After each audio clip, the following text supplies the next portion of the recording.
Hello and welcome to UPSC Hindi. Very good evening to all of you. इस 10 minute की class में मैं आपको हर एक वो पॉइंट बता दूंगा कि मेंस की तैयारी आपको कैसे करनी है, और मेंस की ऐसी सच्चाई आपके सामने रखूंगा कि आपकी आंखें खुल जाएंगी कि बहुत बहुत बहुत ज़्यादा हार्डवर्क लगने वाला है, क्योंकि ये एग्ज़ाम्स इजी नहीं है और इस एग्ज़ाम में तैयारी बहुत डिटेल में करनी पड़ेगी आपको। ठीक है, सबसे इंपॉर्टेंट चीज़ जो मैंने बार बार कही है कि अगर प्रीलिम्स का रिजल्ट आ चुका है और मेंस की तैयारी अब उन लोगों को करनी है जिनका प्रीलिम्स क्वालिफाई हो गया है। सबसे इंपॉर्टेंट कुछ ऐसी गलतियां हैं जो आपको अवॉइड करनी है इस स्टेज में। नंबर 1, मैंने हमेशा से कहा है कि कंटेंट ही हमेशा एक ऐसा पिलर है जो आपको इंटरव्यू राउंड तक लेकर जाएगा। यानी कंटेंट में अगर आपकी कमी है तो आप सोचो, आप हर एक क्वेश्चन का जो भी पॉइंट लिखोगे उसमें ना ही आप एग्जाम्पल लिख पाओगे, ना ही आप डेटा लिख पाओगे, ना ही आप फैक्ट लिख पाओगे। कंटेंट एक नंबर 1 पिलर आता है, उसके बाद सेकंड पिलर हमारा आता है पीवाईक्यू। क्यों? कंटेंट अगर आपके पास है तो आप पीवाईक्यू की प्रैक्टिस कर पाओगे। ठीक है, इसीलिए मैं कहता हूं अगर आपने 2018 से लेकर 2024 तक के मेंस के पीवाईक्यू की प्रैक्टिस कर ली तो आपको इंटरव्यू राउंड तक जाने से कोई नहीं रोक सकता। क्यों? क्योंकि तब आपका थॉट प्रोसेस बिल्ड हो जाता है, थिंकिंग प्रोसेस मेंस के क्वेश्चंस के अलाइन हो जाती है कि जिस तरीके से मेंस के क्वेश्चन आते हैं उस तरीके से आपका थॉट प्रोसेस वर्क करने लगता है। इसलिए मैं कहता हूं कि कंटेंट अगर आप पढ़ रहे हो तो उसके साथ पीवाईक्यू को मर्ज करके पढ़ाई करनी होगी। And the last which is most important, answer writing. Without answer writing आपको पता भी नहीं लगेगा कि कैसे आंसर लिखने हैं। तो ये तीनों पिलर अपने आप में बहुत इंपॉर्टेंट है। इसमें से पहला पिलर इसलिए थोड़ा सा इंपॉर्टेंट हो जाता है कि अगर आपके पास कंटेंट ही नहीं होगा तो ना ही आप पीवाईक्यू की प्रैक्टिस कर पाओगे और ना ही आप आंसर राइटिंग कर पाओगे, क्योंकि आंसर में क्या लिखोगे? कुछ भी कहानी तो लिखनी नहीं है। एट द एंड आपको पॉइंट्स लिखने हैं, उसके एग्जांपल्स लिखने हैं, डायग्राम्स बनाने हैं, माइंड मैप बनाने हैं, फ्लो चार्ट बनाने हैं। कब बना पाओगे? जब आपके पास कंटेंट होगा, जब आपको चीजें याद होंगी। तो एटलीस्ट बेटा रीडिंग, जो मैं कहता हूं ना कि इसको रीडिंग करनी है, रिवीजन, ये तो इंपॉर्टेंट है ही। बहुत बच्चे कहते हैं नोट्स बनाए कि ना बनाए, अभी समझ में आ जाएगा कि नोट्स कितने इंपॉर्टेंट होते हैं मेंस की तैयारी के लिए। ठीक है, नाउ एंड द सेकेंड जो मैं आपको इससे डिस्कस करना चाहता हूं, जस्ट थिंक अबाउट कि मेंस में आपके पास एक सब्जेक्ट नहीं है, आपके पास GS1 पूरा पेपर है, GS2 है, GS3 पूरा पेपर है, GS4 एक पूरा पेपर है, GS5 का पेपर होगा, GS6 का पेपर होगा। और यही नहीं, मेंस में आपको ऐसे भी लिखने हैं और हिंदी का भी एक एग्जाम देना है। This is the most important, ये दीज आर द स्टेप्स जो आपको करने ही करने हैं किसी भी कीमत पे। GS1, GS2, GS3, GS4, GS5, GS6। GS1 4 subject हैं, history, geography, art and culture, Indian society. एक एक करके अभी मैं डिस्कस करता हूं, लेकिन जरा सोचो, प्रीलिम्स का रिजल्ट आ चुका है और मेंस, अब कभी भी आपकी मेंस की डेट आ सकती है, राइट? कितना समय बीच में मिलेगा हमें नहीं पता, आपको भी नहीं पता, लेकिन अगर मैं सिंपल सा मान लूं 3 महीने या 3.5 महीने, आप सोच नहीं सकते हो कि 3 महीने आपको कितनी मेहनत करनी पड़ सकती। आओ मैं दिखाता हूं।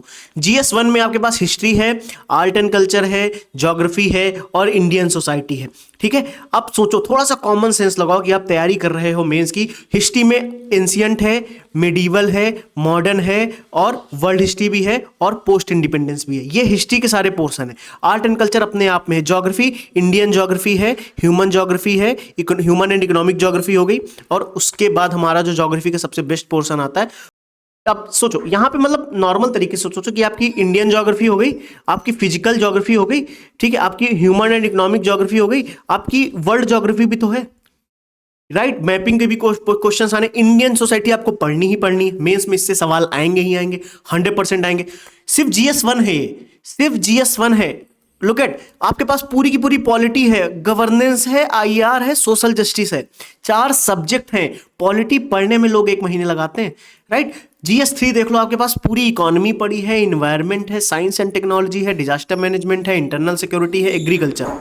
आप सोचो, आपके पास ये सारे सब्जेक्ट अपने आप में पड़े हुए हैं, economy, environment, science and technology, disaster management, internal security and agriculture.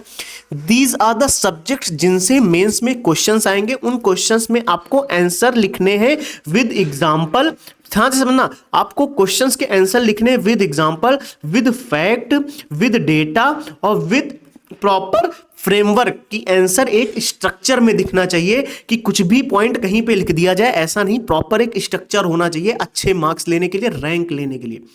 तो GS3, GS4 पूरी एथिक्स पड़ी हुई है और पूरा यूपी स्पेशल है आपके पास। GS5 एक अलग पेपर है जिसमें 21 पॉइंट है। GS6 एक अलग पेपर है जिसमें 23 पॉइंट है सिलेबस में। हर एक पॉइंट पे आपके नोट्स रेडी होने चाहिए। अब सोचो, अगर आप मेंस का एग्जाम देने जा रहे हो, मैं अब आपको एक रियलिटी दिखाता हूं कि अगर आप मेंस का एग्जाम देने जा रहे हो, फॉर एग्जांपल अभी प्री क्वालिफाई किया है आपने, आपको मेंस का एग्जाम देना है, ठीक है, आपके पास इसमें जो भी समय है, फॉर एग्जांपल मैं 3 महीने मान लेता हूं, आप कॉमन सेंस लगाओ कि 3 महीने में आपको कितने सब्जेक्ट्स तैयार करने, 1 2 3 4 5 6 7 8 9 10 11 12 13 14 15 16 17 17 सब्जेक्ट्स हैं जो आपको पढ़ने हैं, ठीक है। अब रुको एक सेकेंड, ऐसे भी है और हिंदी भी है, यानी 19 सब्जेक्ट्स हैं टोटल जो आपको मेंस में जाके लिखने हैं, जिन पे मेंस में लिखावट करनी है बेटा, वहां पे जाके हाथों को रगड़ना पड़ेगा, उंगलियों से पेन को रगड़ना पड़ेगा, लिखना पड़ेगा। Think about that. सोचो, ये 19 पेपर्स नहीं, 19 सब्जेक्ट्स और 6 पेपर्स पढ़ने हैं। आप सोचो, क्या आप 3 महीने में 19 सब्जेक्ट्स का कंटेंट 3 महीने में, अब आपको क्या करना है, जिन्होंने पहले से मेंस की तैयारी नहीं करी उनके लिए बहुत हार्ड है। क्यों? इस 3 महीने में आपको इन 19 का मेंस के पर्सपेक्टिव में रीडिंग भी करनी है, मेंस के पर्सपेक्टिव में आपको इनका रिवीजन भी करना है, मेंस के पर्सपेक्टिव में आपको इनके नोट्स भी रेडी करने हैं। अभी मैं बताता हूं क्यों नोट्स रेडी करने पड़ जाएंगे, ठीक है। रीडिंग करनी है, रिवीजन करना है, आपको मेंस के पर्सपेक्टिव में इसकी प्रैक्टिस भी करनी है, आंसर राइटिंग प्रैक्टिस, और पीवाईक्यू की भी प्रैक्टिस करनी है। ये है बेटा मेंस की तैयारी, तब जाके आप मेंस क्वालिफाई करोगे। अदरवाइज बहुत बच्चे बैठे हैं जो प्रीलिम्स क्वालिफाई करके आए हो, मेंस में बैठेंगे और आपसे बहुत बेटर स्थिति में है कि वो मेंस क्वालिफाई कर सके, क्योंकि लोग 2-2 3-3 बार एग्जाम देते हैं, मेंस देते हैं, राइट। तो अब आप देखो यहां पे अब आपके पास क्या चैलेंजेस हैं, दिख लिया। नोट्स क्यों बनाने, सुबह आप GS1 दे रहे हो, शाम को GS2 का पेपर दोगे, फिर एक दिन GS3 का पेपर दोगे, उसी दिन GS4 का पेपर दोगे, फिर एक दिन GS5 का पेपर दोगे, फिर एक दिन GS6 का पेपर दोगे, एक दिन ऐसे का पेपर दोगे, एक दिन हिंदी का पेपर आप दोगे। जो भी टाइम शेड्यूल बनेगा वो टाइम शेड्यूल देखना पड़ेगा, देख लोगे, आपको पता लग जाएगा कब कौन सा पेपर है। कॉमन सेंस है, ऐसे पेपर होते हैं। सोचो, मैं कह रहा हूं आपको नोट्स क्यों बनाने, अब मैं आपको क्लियर करता हूं। वेट, नोट्स क्यों बनाने, ध्यान से समझना। मेंस है, मान लो आज कितनी तारीख है, फॉर एग्जाम्पल आज है 3 तारीख, ठीक है, 3 दिसंबर है, ठीक है। आपको बोला गया कि 5 दिसंबर को GS1 और GS2 का पेपर है मेंस का। भाई साहब, इन 2 दिनों में आप कैसे रिवाइज करोगे जो भी आपने पढ़ रखा है? क्या आप मोटी मोटी बुक्स उठाओगे, हिस्ट्री की अलग बुक उठाओगे, इंडियन सोसाइटी की अलग बुक उठाओगे, ज्योग्राफी की अलग उठाओगे, आर्ट एंड कल्चर की अलग बुक उठा लोगे, पॉलिटी की अलग बुक उठाओगे, गवर्नेंस की अलग बुक उठाओगे, IR की अलग बुक उठाओगे, सोशल जस्टिस की अलग बुक उठाओगे? बेटा रिवाइज कर पाओगे? मेंस का कंटेंट रिवाइज कर पाओगे? नहीं। आपको तो भाई साहब GS1 पूरा का पूरा GS1 40 से 50-60 पेज में लिखा होना चाहिए, जिसको 10 बार आप रिवाइज कर चुके हो। बस वो 50-60 पेज 100 पेज पढ़ने हैं, बस GS1 का पेपर देने जाना है, उसी दिन GS2 का रिवीजन करना है, पेपर देने जाना है, इस लेवल पे। इसलिए मैं कहता हूं नोट्स मोस्ट इंपॉर्टेंट हो जाते हैं। I think this point is clear कि 19 सब्जेक्ट्स हैं जिन पे आपको लिखना है, तो बहुत मेहनत करनी पड़ेगी। अब मैं दिखाता हूं कि यूपीएससी हिंदी आपके लिए क्या कर रहा है और क्या कर सकता है। टेलीग्राम पे मैं आपको डेली सुबह टारगेट देता हूं, ठीक है, ध्यान से समझ लो। इसीलिए मैं कह रहा हूं कि ये मेंस के लिए, मतलब कहने को तो मैं कुछ भी कह दूं, बहुत अच्छी चीज है ये वो, लेकिन ये वाकई में बहुत अच्छी चीज है, ठीक है। क्या कि मेंस में टेलीग्राम पे मैं आपको डेली सुबह टारगेट देता हूं, वो टारगेट मेंस के लिए होते हैं।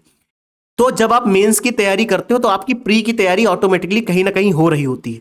तो ये बेटा 2025 का मेंस देंगे उनके लिए भी है, 2026 का जो मेंस देंगे ये टारगेट उनके लिए भी है, जो 2026 का प्री देंगे उनके लिए भी ये टारगेट है, क्योंकि आपकी प्री की भी तैयारी होगी और मेंस की भी तैयारी होगी। क्योंकि अब देख लो, जिन्होंने मेंस की तैयारी नहीं करी उनको कितनी जबरदस्त मेहनत करनी पड़ेगी सिर्फ 3 महीने में। तो आप अभी से थोड़ा सा एज लेके चलो।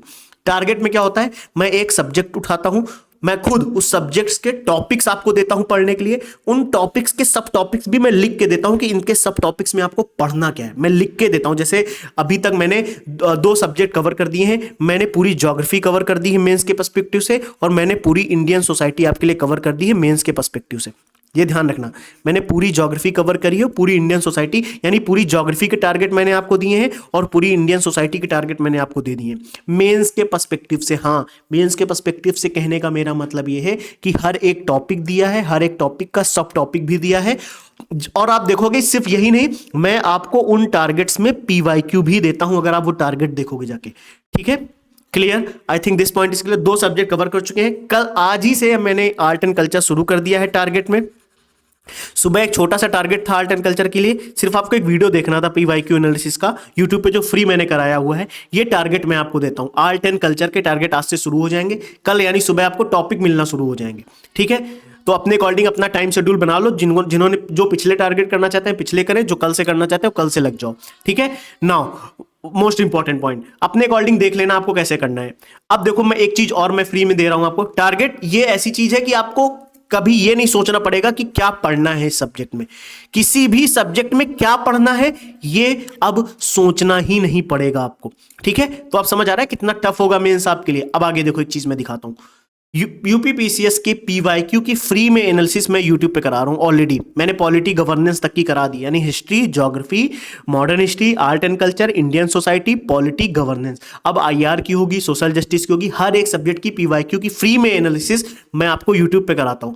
उस एनालिसिस की खास बात क्या है कि मैं सब्जेक्ट वाइज करता हूं, पेपर वाइज नहीं करता हूं, सब्जेक्ट वाइज, क्योंकि एट द एंड जब आप पेपर देने जाओगे तो आपको सब्जेक्ट्स मिलेंगे ना, आपको सब्जेक्ट्स पे क्वेश्चन आएंगे, जीएस2 तो नाम है उसका, सब्जेक्ट्स पे क्वेश्चन आएंगे ना, तो मैं सब्जेक्ट्स की पीवाईक्यू की एनालिसिस आपको देता हूं सब्जेक्ट वाइज। हर एक सब्जेक्ट पे पीवाईक्यू आपको दिखाता हूं, कितने साल के, 2018 से लेकर 2024 तक के जो भी पीवाईक्यू हैं उनको मैं आपको दिखाता हूं, उनके पैटर्न के बारे में मैं बात करता हूं कि क्या पैटर्न है, ठीक है। उस पैटर्न के बारे में बात करता हूं, क्या एग्जामिनर का थॉट प्रोसेस है, मैं उसके बारे में भी बात करता हूं आपसे। और सिर्फ यही नहीं, मैं आपको ये भी बताता हूं कि वो पीवाईक्यू किस टॉपिक से आया है, फिर आप देखोगे उसी पीडीएफ में मैं आपको सब टॉपिक्स भी दे देता हूं उसी पीडीएफ में, ठीक है। तो सब टॉपिक्स चाहे यहां से ले लो चाहे यहां से ले लो, डिफरेंट रहेंगे क्योंकि यहां पे बहुत डिटेल में मैं आपको देता हूं, यहां पे आधे घंटे में मैं आपको कितने ही सब टॉपिक्स दे दूंगा, राइट। यहां पे तो भाई डेली देना ही है, तो मैं और रिफाइन करके और सर्च करके और नोट्स देख के डिस्कस करके मैं आपको देता हूं, ठीक है। तो लेकिन ये फ्री में एनालिसिस यूट्यूब पे चल रही है, प्लीज ज्वाइन, विजय पट 2.2 एडिशन का नाम है, मतलब सीरीज का नाम है, प्लीज ज्वाइन, फ्री में है एनालिसिस, कहीं नहीं मिलेगी ऐसी, एक बार देखना उसको, ठीक है।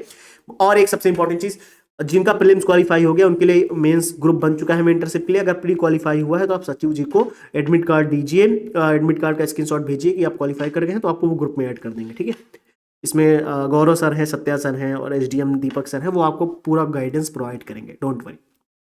यूपीपीसीएस मेंस पीवाईक्यू बैच की सबसे खास बात क्या है, जो मेंस के लिए पीवाईक्यू बैच मैंने शुरू किया है, सब टीम ने मिलकर शुरू किया है, क्या सबसे इंपॉर्टेंट बात, GS1 टू GS6 के आज तक के 2018 से लेकर 2024 तक जितने भी पीवाईक्यू आए हैं, हर एक पीवाईक्यू सॉल्व कराया जाएगा।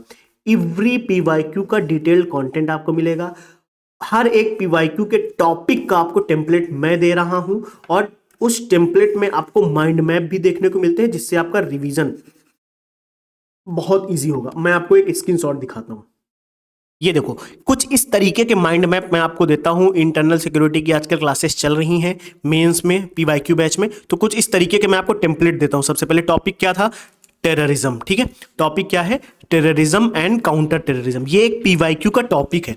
अब इस टेररिज्म और काउंटर टेरर स्ट्रेटजी पे जितने भी सवाल आए होंगे इस टेम्पलेट पे आप कर ले जाओगे, लेकिन पहले मैं आपको ये टेम्पलेट समझाता हूं, फिर उस टेम्पलेट पे कंटेंट आपको क्या पढ़ना है। मेंस में आपके जब भी नोट्स बनाओ, तो जब भी आपके मेंस के नोट्स बने तो उस मेंस के नोट्स में टेररिज्म को लेकर और काउंटर टेरर स्ट्रेटजी को लेकर जो नोट्स बने, उस नोट्स में कौन कौन से पॉइंट्स होने चाहिए, क्या मिस नहीं होना चाहिए, वो मैं आपको बताता हूं। फिर उसके बाद हम जंप करते हैं क्वेश्चंस पे, फिर उसके बाद क्वेश्चंस को उन्हीं टेम्पलेट के बेस पे मैं सॉल्व करके दिखाता हूं कि बहुत ईजी हो जाता है फिर, ठीक है। I think this point is clear, right.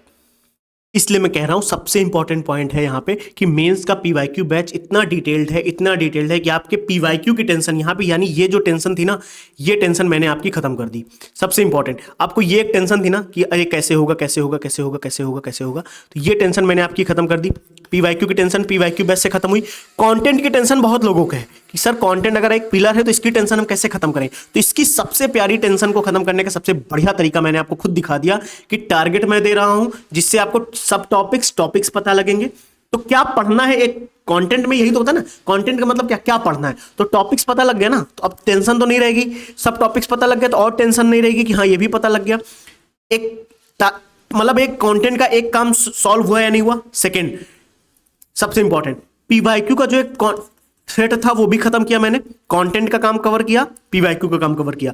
Content में आपको ये भी चाहिए कि कंटेंट पूरा मिल जाए, तो अगर आप पीवाईक्यू बैच में भी आ जाते हो ना, ध्यान से, अगर पीवाईक्यू बैच में भी आप आ जाते हो तो मैं इतना जरूर इंश्योर कर दूंगा कि आपको कंटेंट की बहुत सारी प्रॉब्लम सॉल्व हो जाएगी, बहुत सारी। लेकिन हाँ, कहीं ना कहीं कुछ चीजें ऐसी होती है जो पीवाईक्यू में नहीं हो सकती, उसके लिए फिर है अगर आप ध्रुव बैच ज्वाइन करते हो तो ये आपको कंप्लीट सिलेबस ही कवर करा देता है थ्रू क्वेश्चंस के फॉर्म में सिलेबस पूरा कवर करा दिया जाता है, ठीक है। लेकिन सबसे इंपॉर्टेंट चीज, पीवाईक्यू के एनालिसिस बहुत इंपॉर्टेंट है, इसलिए पीवाईक्यू बैच अगर आप सब आ सकते हो तो मैं तो यही कहूंगा आइए।